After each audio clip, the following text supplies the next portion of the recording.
Welcome to Innovative Strategies with Bill Hasse. Innovative Strategy is a show designed to help people with their business and personal financial literacy, but not in the way that you have known. This is not your grandpa's financial literacy, as Bill uses his 30-plus years in the financial industry to stretch your financial box from, let's say about a 30,000-foot view of things. Bill and his guests have helped hundreds of clients achieve and surpass their financial goals. If you have any questions, please email Bill at Bill@BillHasse, that's Bill at BillHaase.com, or reach out to him right here at 216thenet@gmail.com.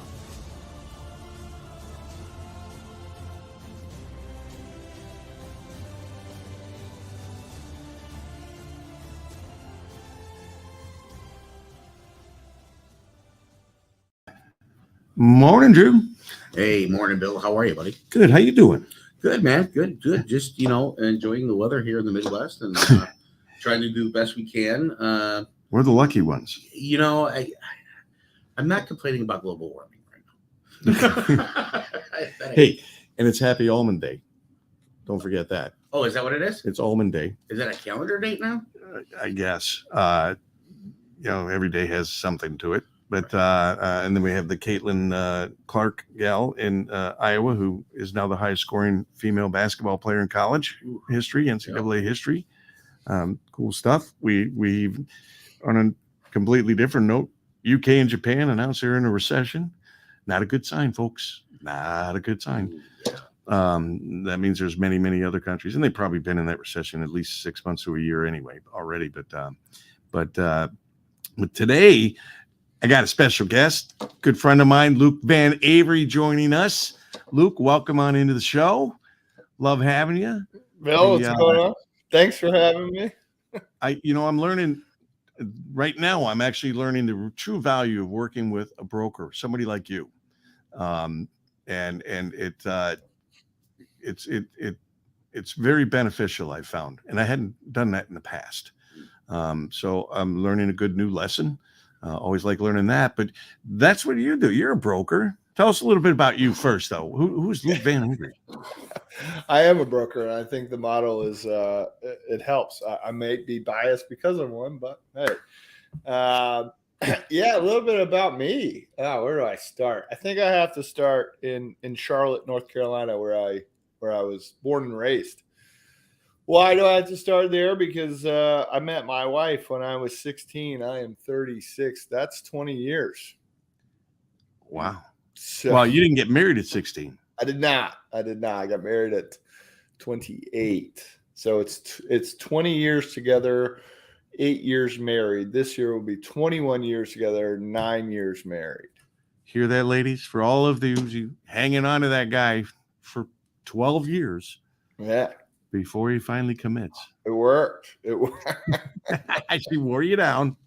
Yeah. No, I think it might have been the other way around because we went to the same high school together in Charlotte, and then we moved to Raleigh, North Carolina, where she went to NC State for undergrad, and then she went to Chapel Hill for law school. And I asked her to marry me before she went to law school. And she was like, we're going to get married after. I was like, yeah, I know. But, you're going to be. I just want to lock it in. I just want to, I want you to wear this while you're there. So we went through that. That 3 years was quite the interesting 3 years. I was not allowed to eat potato chips for the first 2 years in the house, while she studied day and night. And I gave up potato chips because it was just too annoying.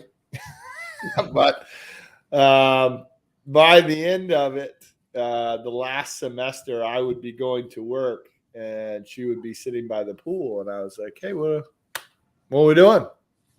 And she was like, I got this in the bag. Don't worry.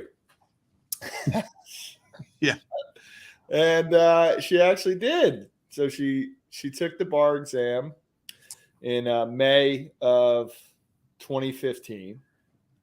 We got married in August of 2015.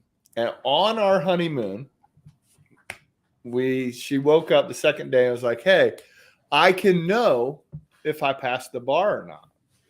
And I said, all right, well, this is going to go one of two ways. Like, it's going to be great, or this is going to be tragic. She didn't hear a word I said. She was scrolling, and her last name, Van Every, was at the bottom, so she's scrolling down. And she's like, I did it. I passed. Now, this was about 10 o'clock in the morning. I don't remember a single thing after 1 p.m. It was a fantastic day of celebration of marriage and passing the bar on the first time. It was a good day. That's a nice story. I'm not sure I want to get into details there. Yeah. And I thought maybe, we'd head back to Raleigh and we'd continue on with this great celebration. And instead she was like, hey, by the way, I got this great job in New York City. So in November of 2015, I packed up all of my stuff and I drove to New York City for the first time. Really? Yep. Sight unseen. That's a big deal. New York City is a big deal. When if you can make it there, you can make it anywhere, I've heard. That's what they tell me. I took when I first got there, I was working for AT&T. I had managed stores, retail stores in Raleigh, and really enjoyed it. And I was like, hey, I'm moving. Let's see what we got. And they gave me a store out in Brooklyn. It took me 2 trains and a bus to get there. It was like an hour and a half commute every day. Ouch. To get there. And I was like, man, this is different. This is different, but we did it. But I had a very good friend of mine who still to this day is one of the top sales producers at Paychex. Say, hey man, you should come and give this a shot. I didn't know anything about payroll or how it worked or anything, but I was interested. I enjoyed the sales process, and I got the job, and I went all in because I was fascinated and I loved it. Well, I know you, and I know you to be that kind of guy. You pick something up, you go all in. I mean, you give it your best. Yeah, it's. I think it comes from being the middle of 5. Like, kind of got to go all in. Either you're getting a hand-me-down that you got to take care of, and the next 2 are you're getting something brand new. So you got to eat or be eaten. That middle child syndrome, that's tough stuff. It's bad. It's there. My wife calls me out on it all the time when I don't want to share stuff. Like, she'll take a sip of my drink or eat some of my fries. I'm like, what are you doing? She's like, your middle child syndrome is showing. You need to calm it down. I'm like, all right, only child, calm it down. Right. Oh, there you go. That's clashing 2 worlds right there for sure. Yeah. Oh, it's a good time. It's a good time. But how'd you get to where you're at today? Oh man. So I spent my time really diving into New York. If there was a networking event, I was there. I showed up to New York with this heavy Southern accent and said, I want to know it all. I don't know anything and I want to learn it all. And that's what I did.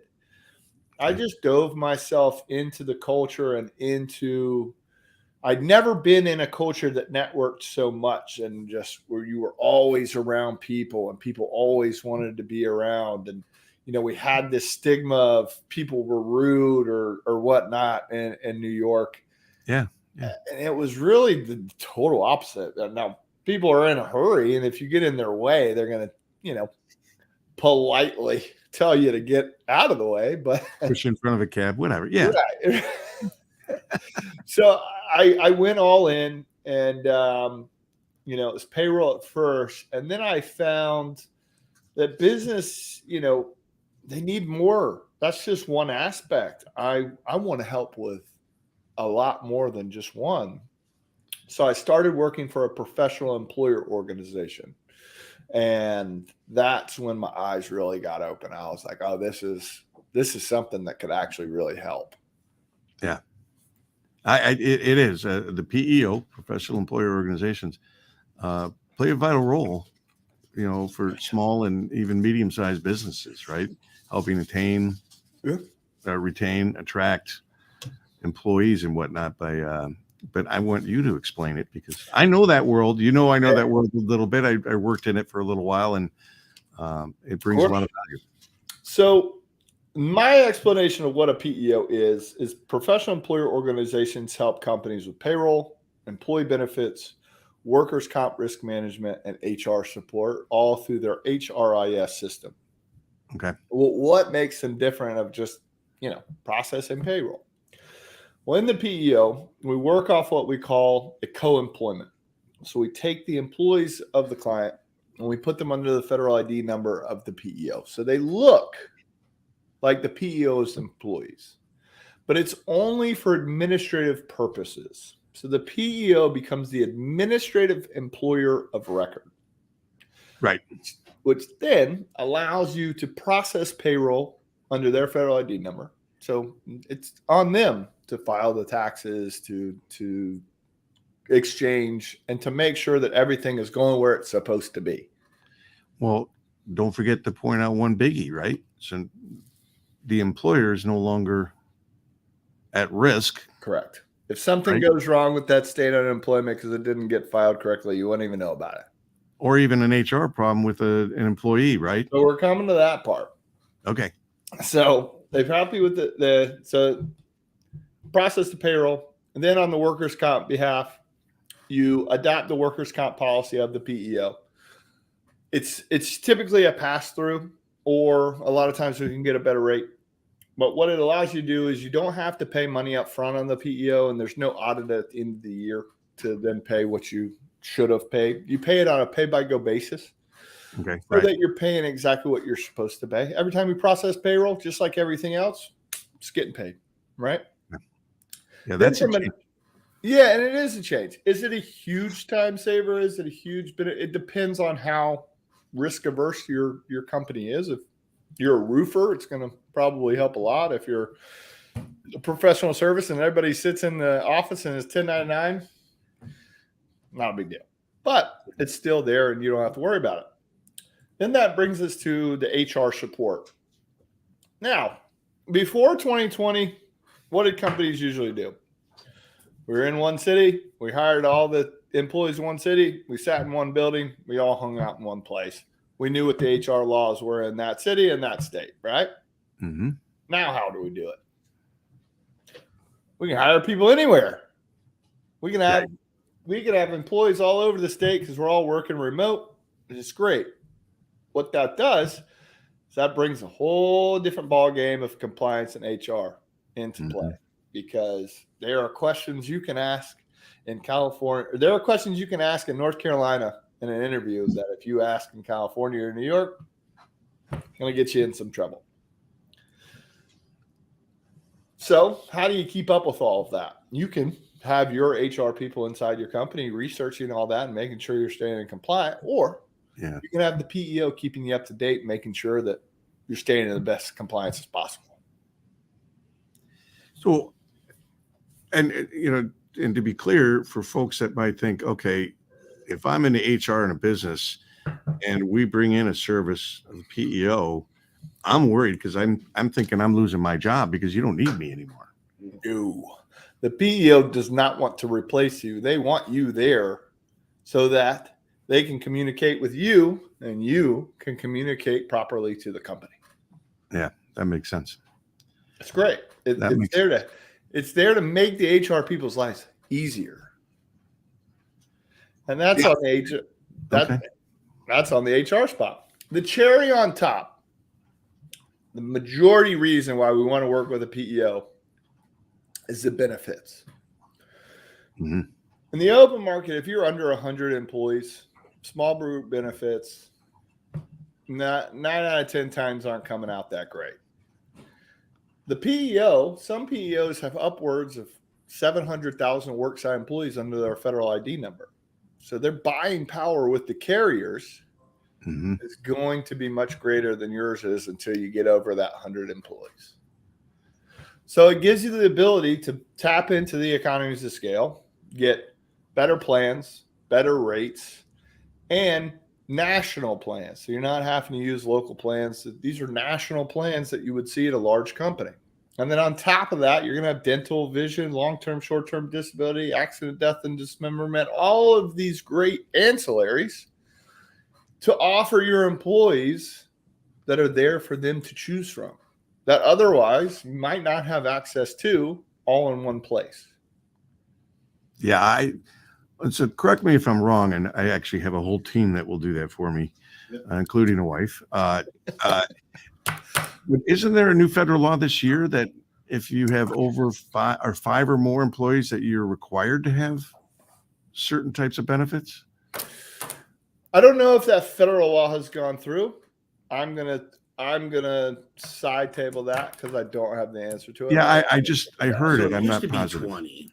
Used to be 20. And 2 part-time equals 1, right? So I don't know about the law change to that, but I do know that, and speaking with Luke, I've had several conversations with Luke before. We know each other. Hell of a guy, by the way. So I can tell you this. When you have a PEO company in the SMB market, I think is prime for a PEO company due to the fact of if you run a staffing company or some kind of business to where you have virtual employees all over the different states.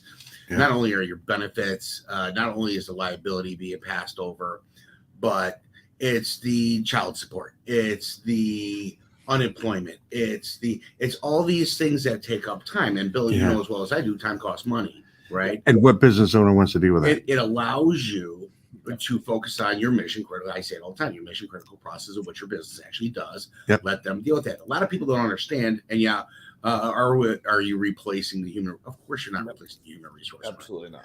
The same thing in technology. If you get an MSP working your technology company, does that mean you're replacing that? Absolutely not. Absolutely. Somebody still has to manage that. Now you're just a communication with your extended arm to your business, right? Mm-hmm. Correct. And realistically, people are like, well, is that really going to be cost effective? Okay, so what is your tax matching costing you? What is your employees in a human resource department costing you on your salary, as well as where you can scale to where you need to be in order to run your business while liability is being passed. And it's not necessarily, and Luke, you'll understand this too. It's not necessarily set it and forget it. It's set it and check on it. Correct. Right. And so the convenience to that, to where you can focus on your bottom line for what your business does, brokers and I use that loosely because Luke is not just a broker. He's a business builder. He helps in business building by building relationships. So it's about the guy handing you the sandwich. It's not about how the sandwich is made. The trusted entity on the other end of the phone is the one that is Luke. And if you haven't met Luke, please reach out, check on him. Yeah, we'll get his website up here in a moment. 100%. Oh, it's up there. And I have it up there, yeah. Yep. And so when it comes to this type, listen, everybody knows that I don't do the math very well. 2 numbers equal a color to me. But if I have a trusted network that I can push that to and know that it's being handled and that liability is not. Well, it's a team. 100%. You can't build a business without a team. You can't do it on your own. I had this conversation last night with my friend Woody, he's got 4 or 5 businesses. He's a 91-year-old guy, still rocking and rolling. And he was adamant about on that call last night that you need a team. And with the HR people, with the PEO coming in and taking over many of the tasks and things, that doesn't mean you don't need your HR people. That means they're free to do more and other things, that are equally important. Correct. You know, and then here's how I know the PEO works. I have one stat because there are 900 PEO providers in the United States. 900 to choose from. Here's why something's got to be working. Right. This is the value of going to a broker. Yeah. who understands all of those and can fit you into the proper one. That was probably the biggest light bulb that made me go out and start True Compare PEO. When I was working internally for one, I would build these relationships with these companies, and they'd be like, all right, Luke, you know what? Let's do it. We want to work with you. We go through the process and get to the end, and the PEO would be like, they're not a good fit. And then I'd have to turn around and say, hey, human being that I've been speaking to and networking with and working on and referring for the last 3 months, by the way, I can't help you. Yeah. That got old really quick. Yeah, I imagine. So I took the time to set up the meetings and really dive in deep with a lot of different PEOs to find the ones that I believed in, but gave me enough choice to help, I'll say almost everyone, because the PEO is not good for every company, but almost every company. I have a PEO that's going to be a great fit for your company, and we're going to make them fight for your business.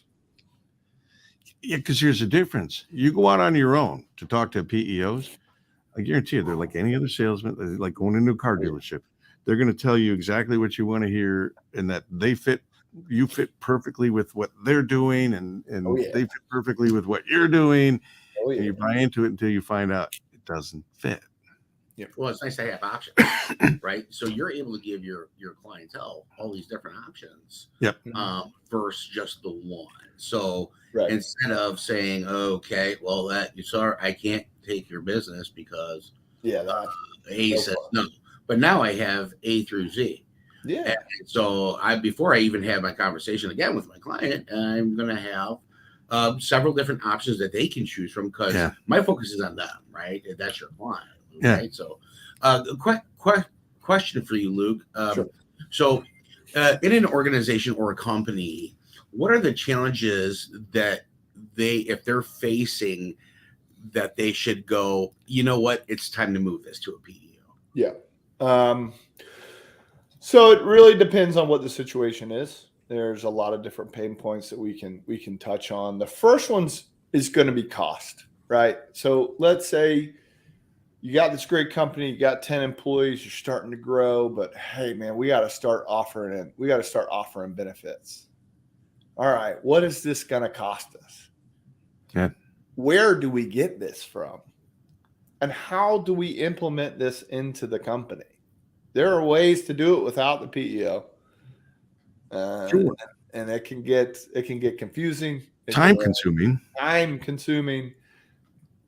it can also add time to your processing a payroll if your bin admin doesn't speak to your payroll provider, and then now you got to do data entry every time you're already processing payroll, doing double entry. So that's a great way to streamline the process. And again, on the economies of scale, when you're a smaller company, the PEO is going to 9 out of 10 times bring in a lot better rates than you would on the open market.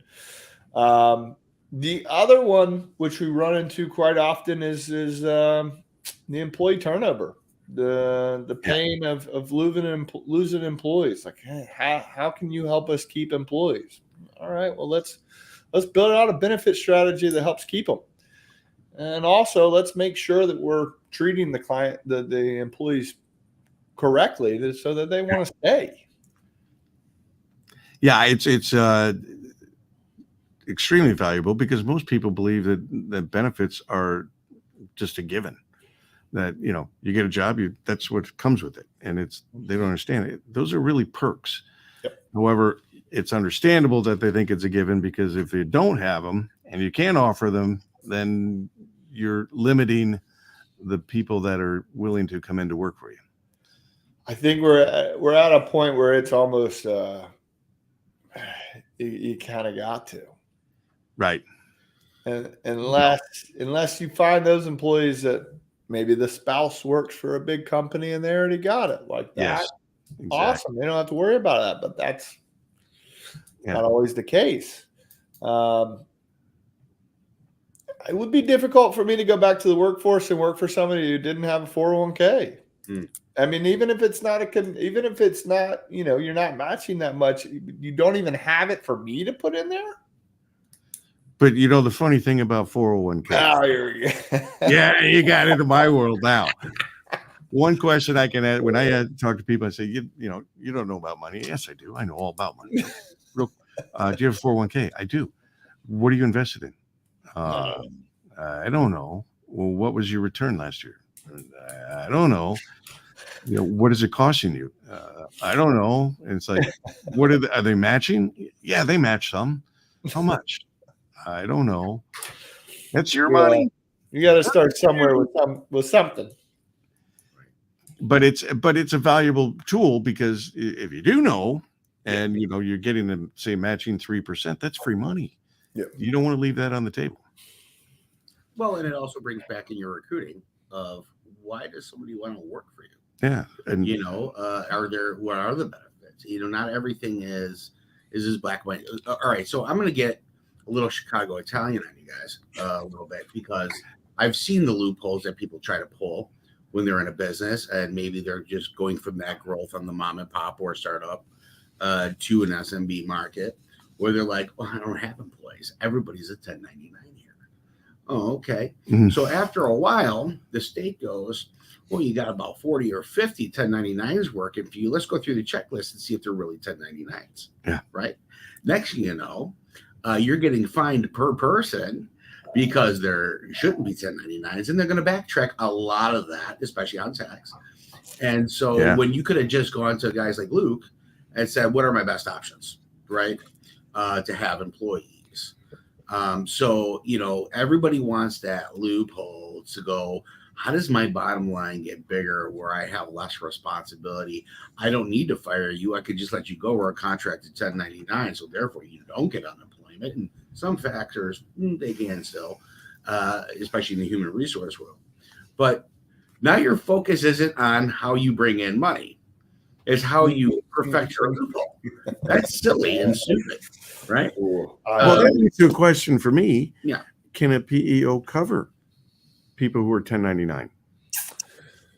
So cover, no. Pay, yes. Mm-hmm. So if you have your internal group of your W-2s, and then you do have some contractors. I have some contractors. These are true 1099 contractors that I am paying to do a job. You can pay them through to manage that payment through the PEO to be able to house that, to bookkeep on that and make sure you're keeping them in line right beside your W-2 employees. But like Drew said, that checklist is short.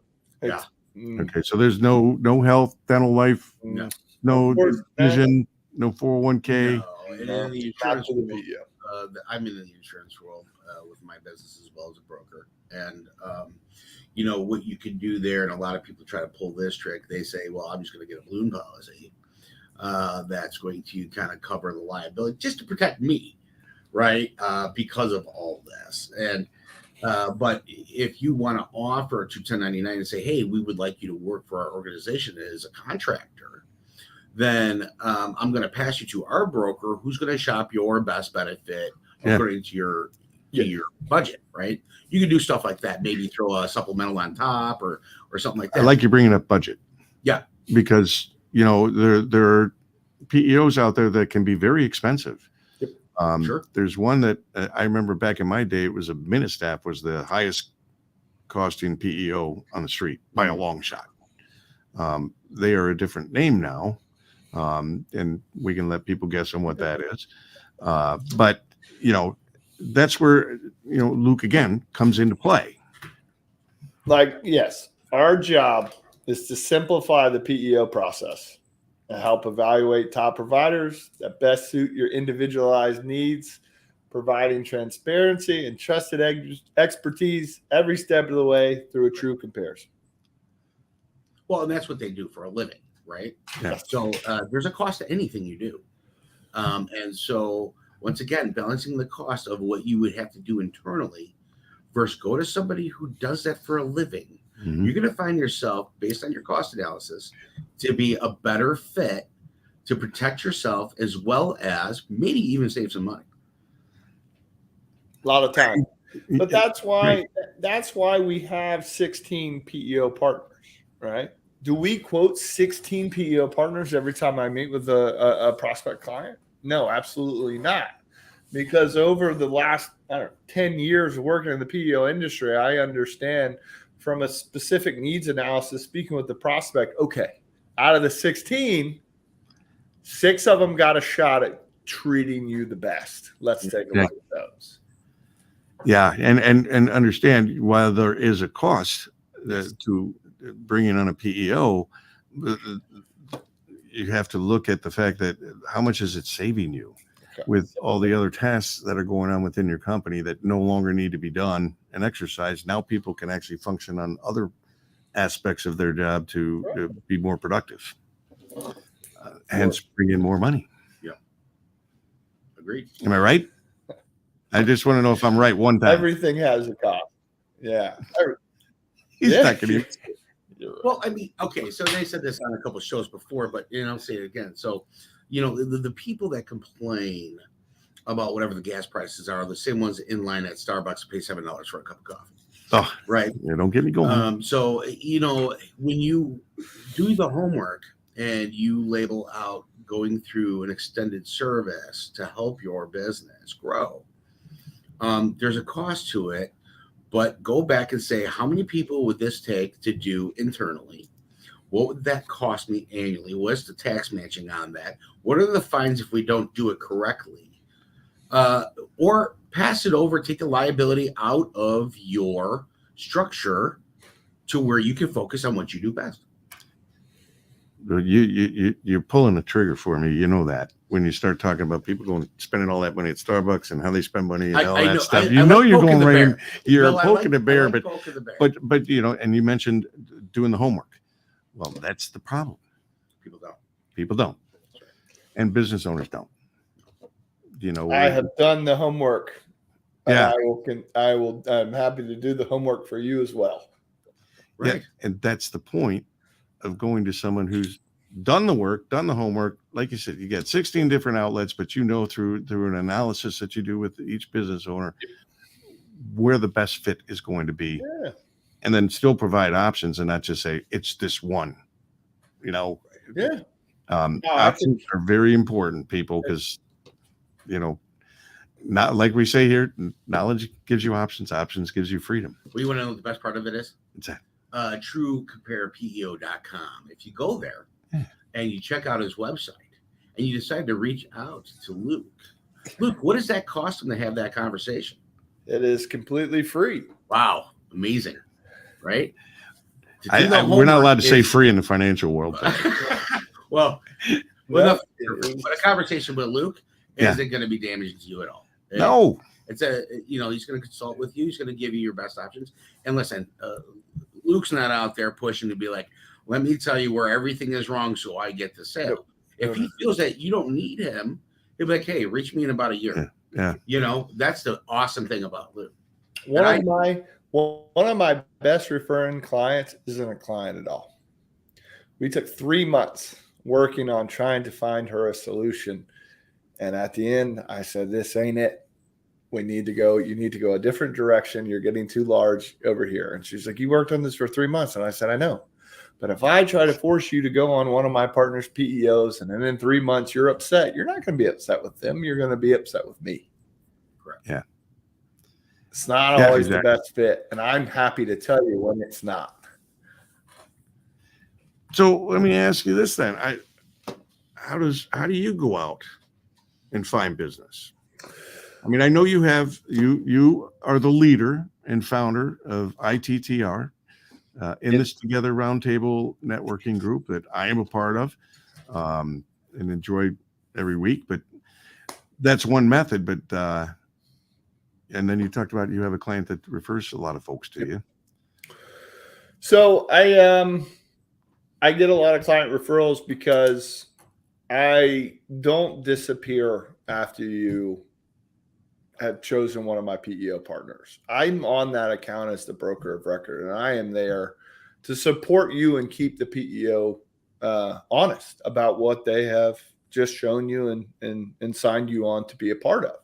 Yeah. My PEO partners know that I have 15 other PEO partners ready and willing to take that business if something happens, which we want to be there for the client to make sure of it. So we're always in touch with our clients to make sure that, everything is going the way it should be, and hopeful to introduce them to other service providers if they're needed, that I know through my network of In This Together Roundtable. We have been running, I think, 2020. Yeah, we're entering into year 5 of In This Together Roundtable. I've been running that networking group now for a long time. It's a great resource, and it's a lot of fun, and it's got some characters in it. Check it out. It's a good time. It does. But staying close, I do a lot of networking. I love meeting other B2B individuals, service providers, so I can learn. But it's I'm a pretty easy introduction because I don't cost the client anything. It doesn't cost the client anything to take a look. I also I have this year brought on a marketing team to try to help me with some marketing. I got a little lackluster on the marketing. I need to step that up a bit, see how that works out. Welcome to the world of sales, where we have we go out, we all of a sudden we filled our pipeline, and we're getting it, chipping away at that, and then we look back and there's no pipeline. I have a really great story, and some people will think it's great, and some people will be like, "Oh, that's a heavy hit," and it's both. I had a client 3 years ago. They had 20 employees, and we've been very close to that client for the last 3 years. They grew to 200 employees. And I spent, Q4 and January helping them get off of the PEO to be purchased for a couple $100 million. So we were there with them, helping them grow and exit. And that exit is a big hit in the revenue on my behalf. Right. That's what I'm here to do. I'm here to help you grow and scale and exit. It's a great day. I will throw you a party if you call me and say, "Luke, we're leaving because we got purchased for hundreds of millions of dollars. We got too big and we're getting sold." I love it. Yeah. You got to love success stories like that. A sales tactic, if you really think about it too, because once they exit, and they already know who you are, they're already in that success ladder. And now they got money to start a new business. Right. That's what we're hoping. Or a handoff to somebody else that might be. You know what I mean? Hey, how did you do that? Well, we did this and this and this, and then we talked to Luke, right? So, I mean, there's a lot of lead in for that too. And it's those relationships that you build. And business owners know business owners. 100%. It was a good, So we spent a lot of time on that. And then I woke up in January. It's like, oh, I need to do some marketing. So we've turned to doing some of that, whilst still talking to new clients, trying to help them out. Q1 and Q2 is always a new business time. People are launching businesses, and it's their first time. I love somebody who doesn't know what a PEO is, because then I get to educate. Apples are in our logo. They have nothing to do with PEO, but it's a symbol of education, and I love educating people on what a PEO is and apples to apples comparison. I love that. I love the passion of teaching financial stuff. I know you do.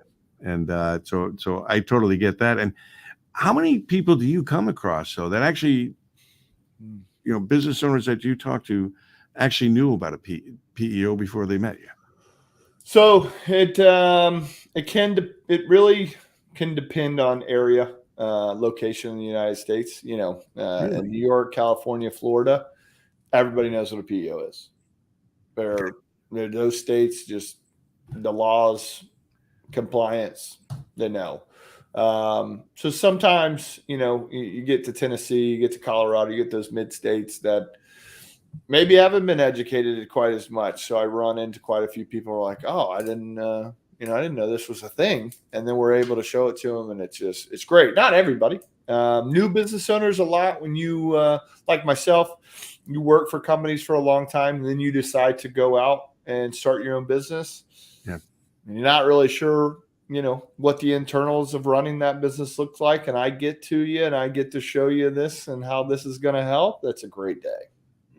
Yeah. Well, there are very few people who go out and start their own business that have a clue how difficult it is and what all goes into it. Oh yeah. And right there, it's almost planning to fail unless you do your homework. Well, hanging a shingle doesn't mean anything. Being the head of global sales for a Fortune 50 company doesn't mean anything. Yeah. Not out in the real world. But so that's important stuff. You've been doing this for 10 years, you said? So 9 years, entering in 5 years in New York, and now 4 years out on our own. So we're 9 years, almost 10 years. Well, now you're in Northern Virginia, right? Correct. Okay. So do you cover all 50 states? I do. It's a great thing working through the PEO is I'm able to work in all 50 states. Sorry, Hawaii doesn't work very well in Hawaii, and Alaska. But other than those 2 states, it works very well. Yeah, we can throw those states away. I'm willing to take a trip to Hawaii to try to convince them. Sure. Drew, I'll come with you. I'll meet you over there. I'll meet you over there. And I'll take Alaska. I've heard good things. I've heard good things when it's not dark for 30 days straight. Well, I love your model to your business. It's well put together, well organized. You seem like you have it streamlined pretty well. So what is the next, what's your next challenge? What's your next growth? Where do you see True Compare PEO going to? That's something I would say I battle with often is where I want to take it. And it's okay too if you want to keep traveling the world like Kane, saving people. That's cool because that's what you're doing. I mean, you're building those relationships. Yeah. You're living your retirement. You're having fun doing what you're doing, right? Yeah. You enjoy it. Sometimes when you want to take that next level, that could change that dynamic a little bit, right? Yeah, and it's especially this year. It's a good year to sit back and watch. And I'm watching not only from that political standpoint, but from an AI standpoint, right? Right. And what that is going to do. We're so early in it. It's going to evolve faster than any other technology we've ever seen evolve. The internet came out, it took time to evolve. This is different. Not according to Al Gore, it was easy, right? This is different. And I'm interested to watch it and where it evolves in all industries, not only mine. So it's a sit back year and watch. I'm going to stay true to what I'm doing and where I am. There's going to be some changes coming over the next couple of years. So that whole Luke, where are you going to be in 5 years question to me is tough right now. It's a tough one. Sure. I don't think you can ask that anymore. And I can remember not long ago when you were thinking out 20 years. Yeah, look at 2015 where we were doing. The Panthers were going to the Super Bowl. Look at them now. Yeah. Well, you don't know, because I was going to ask you about foreseeing changes, recent changes, and then what you're looking to see in the future. But I agree with you.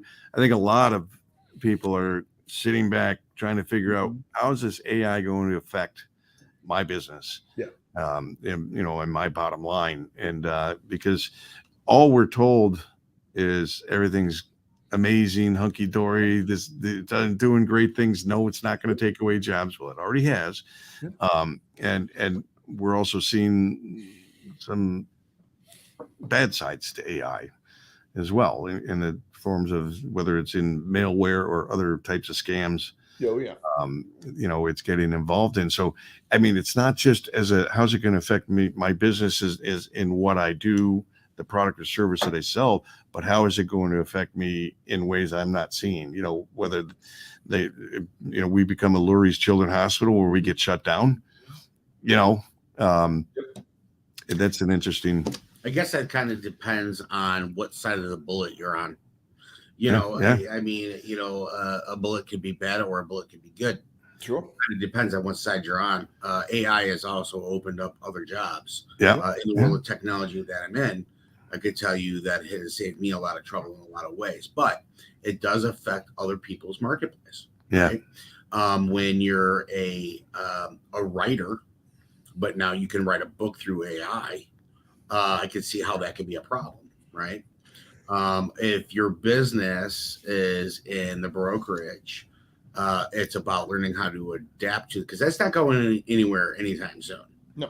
Adaptability is key, and then staying up with the Smiths, right? So I think that depending, and I love your answer because it was so truthful. I don't know. You're like, I don't know, and that's okay. Yeah. If you don't know where you're going to be in 5 years, because there are so many dramatic changes happening in the world today, especially in business. Yeah. And I think Luke's playing it smart. So he's not going to show his cards until somebody else shows their cards on how the world's working. And then he's going to lay down a hand and be like, all right, I'm going to adjust to this. It still doesn't hurt. Businessman. It still doesn't hurt to have some sort of a plan. All plans are fluid, right? Mm-hmm. They're adjustable, whether it's quarterly, annually. Well, sure. And it doesn't hurt to still try and have an idea of where would I like to be in 5 years and reverse engineer that. But I agree with you. How much value does that the bring? Plans today, making a plan is a little bit different than it used to be, because now you need to have a plan A, plan B, plan C, plan D, and then whatever the fork in the road is. And all four won't work. You know which one you have to try to throw at it to make it work, right? Yeah. But still, having something is better than nothing. Yes. So your list of goals and your list of plans has to still coincide, but you don't know which way that curve is going to hit. So just prepare for whatever plan you need to throw at it. Yeah. And do so, right? Yeah. In order to adjust. You pointed out, Luke, that it's challenging, right? Because we just don't know what this technology is going to bring to the table in full, because most of us don't understand it yet. Right. And I don't think I'm not advocating for it, but I'm also not downplaying it either. I'm not saying that AI is going to be all bad. If AI can help me if AI can help me streamline and better underwrite, bring it on. Love it. Let's do it. Well, even the AI online, if they were like, what is my best solution for payroll, and it brings up TrueCompare, fantastic, right? I mean, right. So it depends on what side of the bullet you're on. Yeah. Like I said. Yeah, I don't. I mean, that brings in a whole different conversation of AI showing you the top 10 best anything. I mean, there's already websites that do that, and how'd they get on there? Right. Well, and it's exactly. They're paying to get on there because you can. I just did this. So our dryer died, so we're looking for a new dryer. And I'm like, okay, I got a story after you. All right, I just Googled 10 best dryers. Well, it doesn't matter which one you click on, what link you click on. There are different dryers on every one. It's just like, okay, never mind. Or the ones that are only the highest end, here, pay $9,000 for this dryer. Well, how does that work any better than this one for $600? But I thought you were a clothesline kind of guy. only in football. All right, so I am not a gambler. I don't do it. I lose, but for the Super Bowl, my wife and I like to put some bets in. Right? They're not the smartest bet. I really needed an offensive lineman to score. That would have paid out great. It's fun, right? So we put 12 some egregious, some mid, some good bets in to, make it more exciting because neither one of those teams were our teams. Yeah. Not only did we not win a single bet, we woke up the next morning to our water heater just pouring out all the water. Yep. So I'm giggling at this point. Like, this is why I don't gamble because this is my luck. So I go in to start doing the research, and I call. Of course, I'm a broker. I'm going to get multiple different quotes. I get 4 quotes: one for $2,900, one for $31, one for $28, one for $24. I'm like, this doesn't seem right. So I Google the exact water heater I have. Yep. And find it for $500. Bring it I home. was going to tell you there's a trick to water heaters. Call them back. And that's How it. much to install this thing? And they're like, oh, a couple $100. I'm like, great. Yeah. If you find the authorized dealer of your existing water heater, you'll find that that's going to probably be the lowest price because they're regulated by the company on what they can charge in order to be that rep in that area. Because ours went out several years ago, and I did that after calling all around, and we were like $1,500 to $2,500, and I called the rep in the area, and he's like, "Oh no, we're $900 installed, all done, in and out, no nothing extra." I'm here to help you find the best water heater PEO. That's it. That's it. I want to bring up the value of using brokers who understand the industry, right? And know it. Like, you've obviously studied more than 16 different organizations. There are 900. I have spoken to a lot of them. Still do. I keep talking to them. I'll take the calls. Yeah, they do change, right? I have my criteria that you have to be a part, and some I just say, hey, listen, you're not quite there yet. Call me back when you are. And others I find, I'm like, man, let's come in. We'll see what you got. I have spoken to a lot of PEO payroll companies, a lot. I love the fact that you said you have a criteria. Yes. You have standards. Yes, I do. And I'm sure business owners love that because they have standards too, right? And they can respect that as opposed to somebody who's just out there saying, well, there's 900 out there, so, I'll find you one. And then I'm going to go look for the one that pays me the most to find it. It's the old restaurant analogy. If you go to a restaurant that's got a massive menu, you're going to find something that's okay. They got you a choice. There's something you can eat.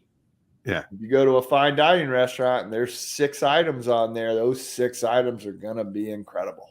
That's right. Totally agree with you. Yep. Versus the spoiled shrimp that you're going to get because nobody's ordered it, right?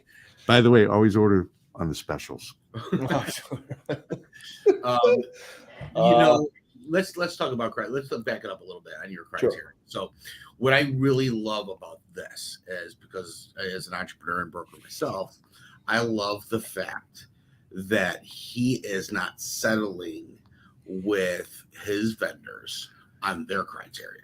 Mm-hmm. Because as a broker, 9 times out of 10, providers will say, well, you, number one, need to bring X amount of business to our table. Number 2, you need to do this. You need to do that. You need to do this. Well, Luke is going, if you want to be through my network, here's my list of criteria. Correct. And I won't accept anything less. And that's phenomenal. That means he has a set of core values, and he's sticking to those core values to better it, not only just for himself, but for his clients. And you have to achieve that level through knowledge, right? 100%. And experience. And yep. Excuse me. You can throw as many dollar signs up as you want.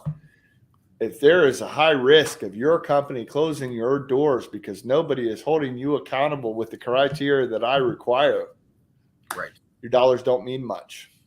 Well, yep. Yeah. Well put. Yeah. Well put. I love that. Yeah. I love that. How much time? We're going to be close.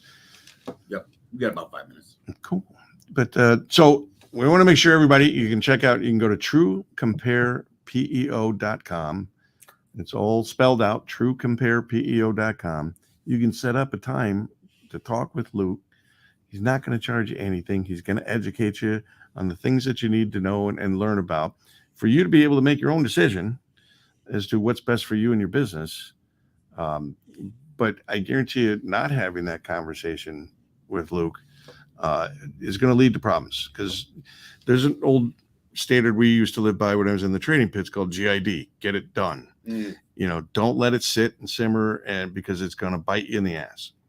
And we can say that on internet radio. Yeah. But because it does, and it does every time, and that actually will affect every aspect of your life and everything you do. But if you try to keep track of that, you'll realize, oh crap, I knew I should have gotten gas last night. Now I got to get up earlier and go get it. But things like that. But it's I love the value that you bring and the standards that you bring to your profession, without question. And also ITTR.